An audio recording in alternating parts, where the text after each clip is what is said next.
Salut à tous, bienvenue sur la chaîne Les Fabuleux. Tout sur l'univers de l'acteur. Alors qu'est-ce qu'on fait aujourd'hui, Fleur? Aujourd'hui, on va voir la start-up Big Drama qui réalise des performances de théâtre immersif. On va voir un petit peu leurs préparatifs avant la représentation de ce soir.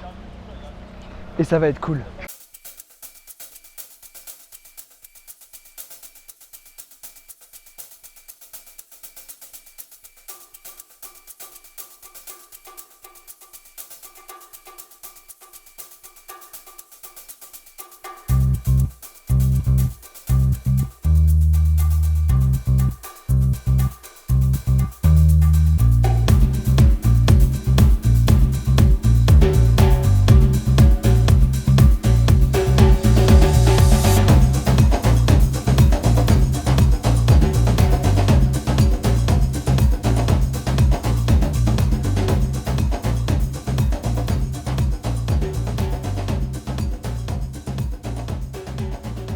Je m'appelle Nathanaël Betts, je suis comédien et je suis l'un des associés de Big Drama. Dans La prophétie d'El Coco, je joue le personnage de César, qui est l'un des frères du temps et qui est très attaché à Mariposa. C'est un peu une sorte d'assistant de vie, on va dire. Très à cheval sur la propreté. L'organisation, il est très... Voilà, justement, je suis en train de me retenir. Je me trouve dans la chambre de Mariposa, qui passe dans le cadre, qui est juste là, et qui ressort. On va nous parler du travail de l'imaginaire pour travailler ton rôle. Ouais. Est-ce que tu as dû solliciter ton imaginaire? Bien sûr. Déjà, en tant que comédien, on fait que ça, finalement.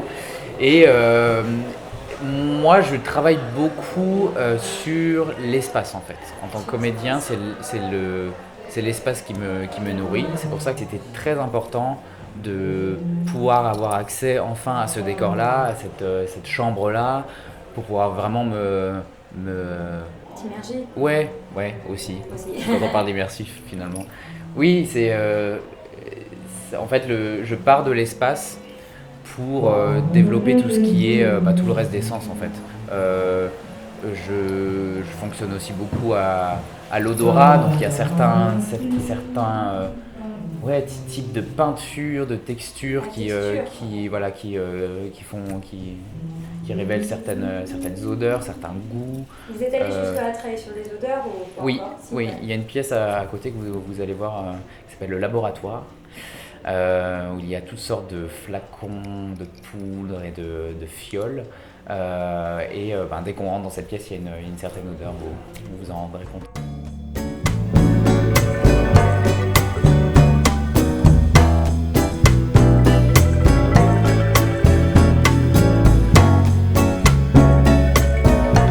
Au sein de Big Drama, je suis comédienne et je joue dans La prophétie d'El Coco, Natacha, qui est la gouvernante en chef de la Casa de Mariposa. Et en fait, son rêve, c'est d'être influenceuse Instagram, et donc elle passe sa vie sur Instagram. Et c'est la catastrophe parce que César, son chef, est un peu rigide, qui a été élevé en Suisse dans une horloge et qui a le temps juste, lui a supprimé son compte Instagram. Il y a certains textes qui sont très écrits. Et moi, comme j'interagis beaucoup avec les spectateurs, c'est plus des moments où je sais que je dois faire ça, ou je sais que je dois faire autre chose. Mais le texte n'est pas écrit mot à mot parce que je parle beaucoup avec le spectateur. Et comme je ne peux pas anticiper ce qu'il va me répondre, Ouais. je dois... Beaucoup d'écoute au moment où... Voilà, c'est ça. Beaucoup d'écoute, d'impro, énormément.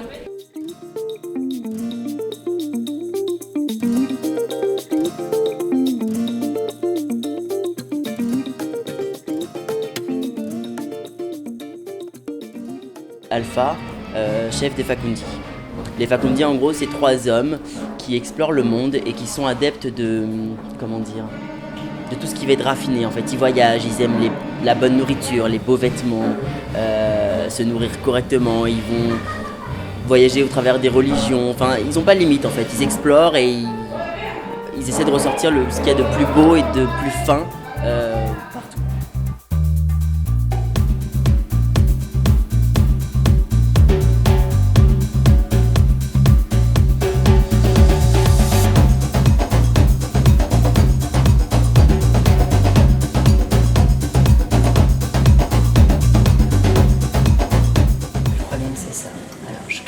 machin il va s'arrêter. Tu gères. Tu me dis quand? Tu peux y aller.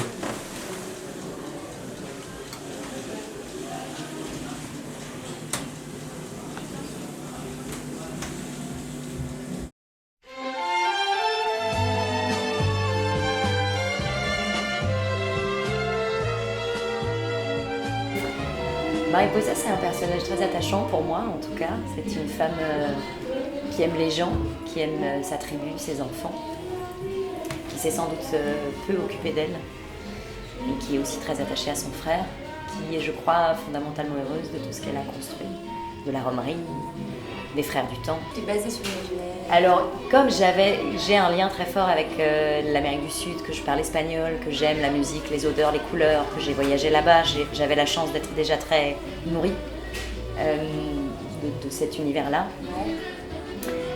Travailler un peu aussi, bien sûr, sur l'histoire des Bacardi et puis le lien beaucoup entre les personnages, particulièrement avec César, qui est parmi les Frères du Temps mon double, mon binôme, celui sans lequel je ne pourrais pas vivre. Tu vas interagir avec les spectateurs? Je pense que je suis le personnage qui interagit le moins. Notamment parce que toute la première partie est un grand moment de trouble, de questionnement intérieur. Mariposa est sur le point de prendre la décision la plus importante de sa vie. Et donc il y a plein de moments avec moi-même. Quand même une grande discussion avec Primo, qui exceptionnellement qui trace à baignoire. L'enjeu qui est aussi incroyable avec ce spectacle, c'est qu'il y a un enjeu de gestion du temps extrêmement précis, parce que pour que ces 19 personnages arrivent à se rencontrer au même moment, il faut que chacun, dans son coin, ait suivi son fil, quoi qu'il arrive, et ses rendez-vous. Et les top temps, quand on avait les musiciens qui jouaient en bas, tout ce qui avait été prévu en signal sonore n'a pas fonctionné. Ce qui a fonctionné par contre, c'est la concentration de tout le monde, la conscience de où est-ce qu'on devait aller. Et c'est vachement beau de ces rencontres entre comédiens où on dit ok, je suis en retard, hop, je file. Les services rendus, les clins d'œil, toute l'improvisation qui naît autour de cette contrainte pour pouvoir se retrouver tous ensemble au moment du discours en ayant suivi quand même son itinéraire de personnage. Alors on vient juste de terminer notre petite session chez Big Drama.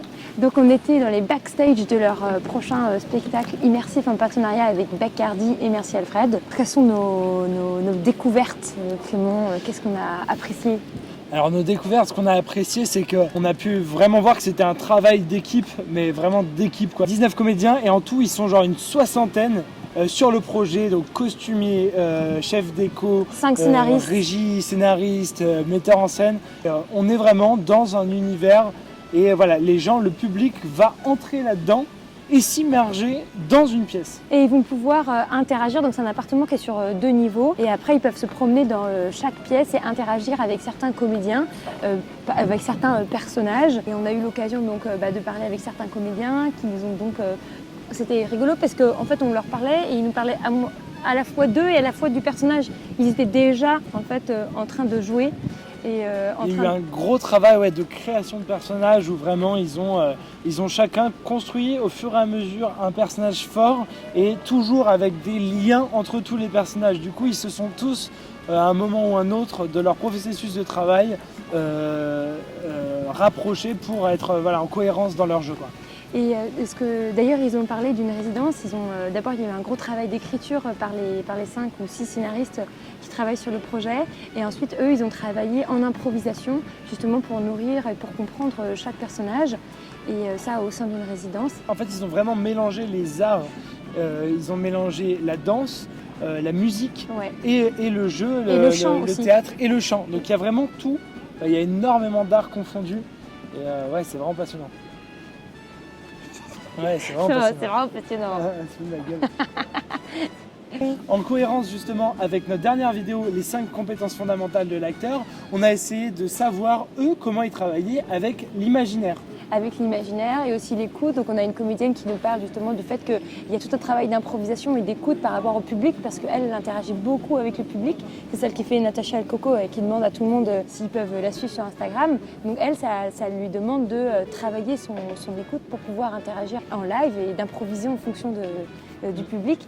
Et il y avait un autre truc aussi, la concentration. Alors la concentration apparemment ça a l'air d'être quelque chose qui est très important puisque eh bien, ils vont être dérangés par les spectateurs. Vu que les spectateurs ils seront directement avec eux, justement là c'est pas comme sur scène où généralement le spectateur il vient pas au moins sur scène, là ils sont vraiment ils partagent la scène avec le spectateur, quoi. Ça veut dire que le spectateur il peut être collé comme ça Oui, c'est ça. aux certains personnages. S'il y en a un qui décide de justement un peu pousser l'acteur, bah, on va se retrouver un peu comme dans justement Tempête sur la plage avec des gens voilà, qui vont déconcentrer et c'est là que c'est super important d'avoir une concentration.